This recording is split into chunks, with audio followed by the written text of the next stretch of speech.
there, Sparkle Squad. This is Monica. I'm coming at you today to answer a few questions from one of my sparkly students. So today we're going to talk a little bit about an issue that where some of her jewelry is a little bit stiffer or tighter than what she buys professionally made, and she's trying to get a handle on the types of wire and maybe a difference in finishing her pieces. Another question she has is, should she use the bead bumpers? They are a little bit different from your regular spacer beads. Bead spacers can be any material such as glass, wood, semi-precious stones, precious stones. There are just so many different things. Typically, though, when I think of spacers, I utilize these metallic spacers. They can be like these daisy spacers. They can be round like these little balls that I have here, the silver and gold. They can be square cubes. They can be all sorts of different shapes. You can even use bugle beads, which are like a seed bead, but they're cylindrical. I mean, there's just so many different things. You can also use bead caps, which I have some here. We put a cap on either side of your bead, and that also then shields the bead from rubbing up against whatever you have beside it.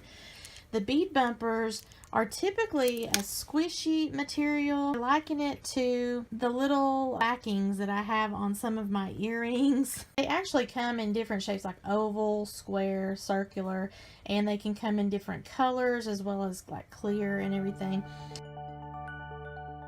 A lot of people like to use them because they will go in between their gemstones, their semi-precious, their freshwater pearls, real pearls, those types of things that they might be afraid will wear the finish off of whatever they've got up against it.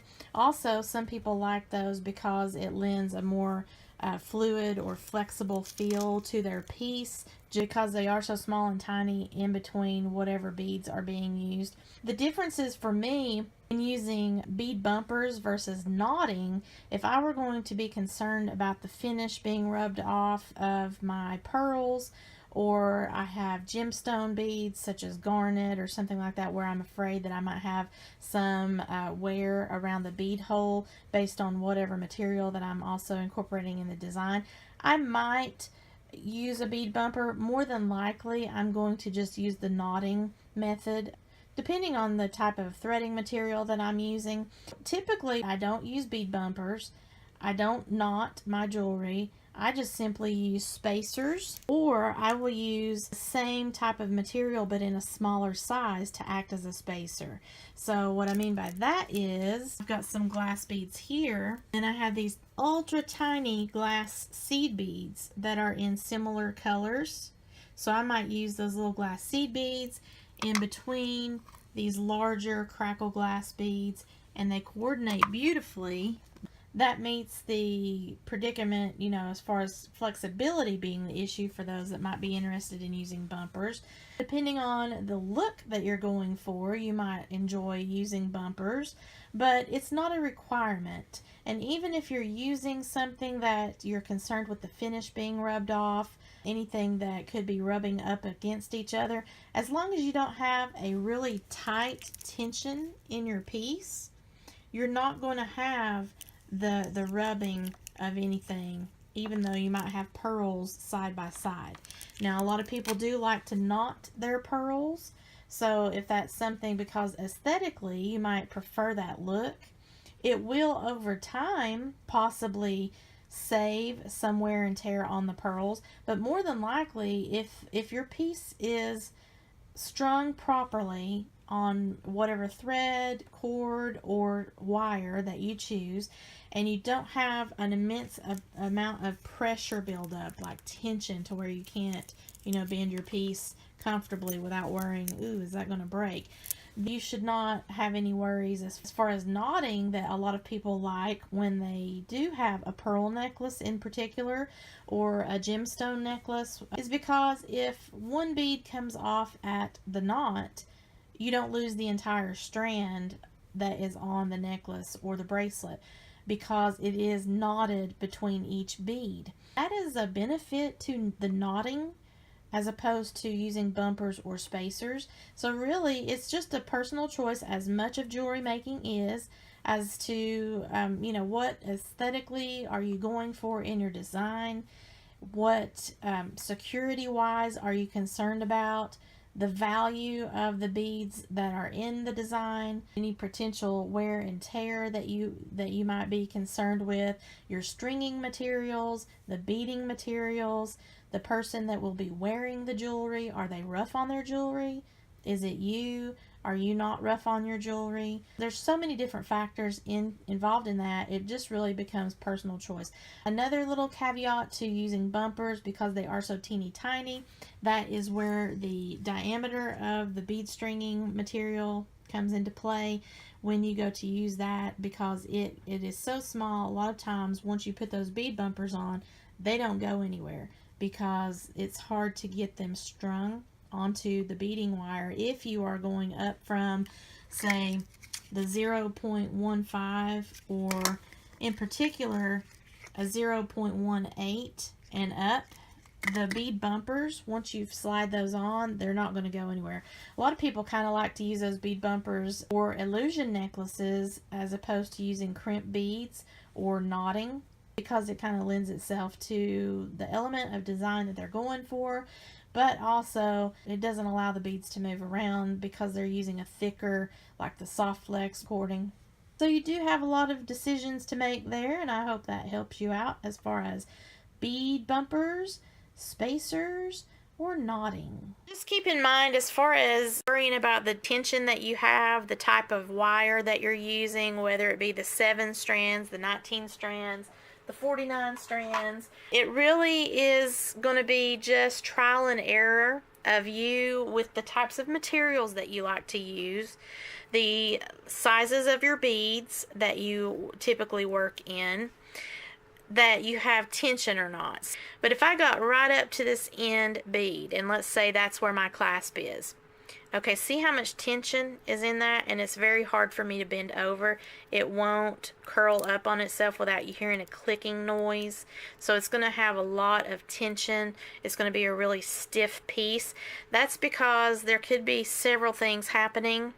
Either I'm using really large beads and I did not give myself any kind of spacer bead, like a smaller bead, or even an actual spacer like daisy spacers, kind of breaking up the tension in between large beads. If I'm using gumball size beads or whatnot, I could have also not given myself enough space between the actual crimp and whatever the end clasp. In this case, this is the wire guard that I used, but by the time that you put the crimp cover on, if you use those, it takes up the excess space that you would have had and creates more tension in your piece. So you do want to use that method where I had that wire stuck out, so that once I got all of the once I got all of the slack pulled out of my bracelet, I trimmed that little stuck out piece of wire that releases just a hair's width of space that then gives me a little bit more movement in my piece once that little tail has been gone when I'm ending that second part of my bracelet. So that's a way to ensure that you'll always have enough little space there. If you're not doing that though, if you're cutting that wire right off at the second crimp, like this little tail, if you're cutting it off right here at the ending part of your piece, then you're going to have very little movement no matter what size your beads are. Also, something else to keep in mind, if you're using any type of bead, like in this situation here where I'm using this large 10mm Amazonite glass, and it has actually butted up against this little rose bead in such a fashion that it pushed the rose bead up. That worked out beautifully for me. I'm okay with it doing that now. Originally I was not. And in that little area right there, I can lay it back on itself, so there's not a tension that way. But collectively, when I look at it, if I did not want this to butt up and push that rosebud up, then I would either need to put smaller little seed beads to take up that space, or use a smaller bead on either side of the rose that was more in line to fall up under that lip of the rose versus pushing it up. It's not just about the number of strands in your bead stringing wire, whether it be 7 strands, 19 strands, 21 strands, or the 49 strands. That does have a play as far as the flexibility and the quality of your structure of your piece, as far as, are you using little beads that don't require a lot of strength? Are you using mid to chunky size beads, which are going to be a very weighty piece? Are you going to have a large pendant, which is going to be pulling at a certain angle on the piece? Do you want to use the more economical 7 strands, get more on the spool? Then you got to think, okay, well, what diameter of wire do I typically always need? The 7 strand, for me, it's more economical. I get more on the spool, being that it's 100 feet. And this 0.15 is the middle of the road for the typical sizes that you see in your big box stores. So I typically can always use this no matter what size my beads are. I used that in the earrings here that I did, and it fits through the little tiny seed beads as well as the mid to small size beads that are in my necklace and bracelet. So you can see that is not kinking up. There's no big huge amount of tension. I can put this any which way I want to in my hands and not have any problems with it. It holds the weight of the necklace just fine. So that, to me, is your best bet as far as the type of wire, the diameter of wire, and the number of strands of wire. The 7 strands at the 0.15 inch or the 0.38 millimeters, and it is the 100 feet spool, 7 strands of wire. So I hope that you have found this information useful and that it's answered your burning question. You're going to get more skilled as you go along, and you're going to become more knowledgeable as you get more experience. In my opinion, nothing is wrong. You can always test, see what works out for you, what you like best. Practice makes perfect on the crimping element of this. That is probably the biggest piece to having tension, too much tension or too much slack in your jewelry designs, is getting your crimping down. That would be my number one tip, is to keep on practicing how you crimp your crimp beads or your crimp tubes. I always have the tails hidden in my beads on both sides. That way I'm sure, 1, I have a little bit of extra strength on both sides, and 2, it's going to be a little bit more durable because it's going to have that extra little bit of tail filling up the holes if I have any extra space in the holes of my beads. And it also lends itself into being able to pull the slack out easier when I come to the second part of ending either the necklace or the bracelet, because I have something to grab hold of, especially if we are talking about using these wire guards here. If you guys have any questions like this, feel free to leave that in the comments, and I may make a video on that topic as well down the road to kind of help you guys out. If you enjoyed this, please feel free to leave me a like on this video, comment, and subscribe to my channel. I would appreciate you sharing this video if you find it useful, and have a sparkle-rific day, y'all. Bye!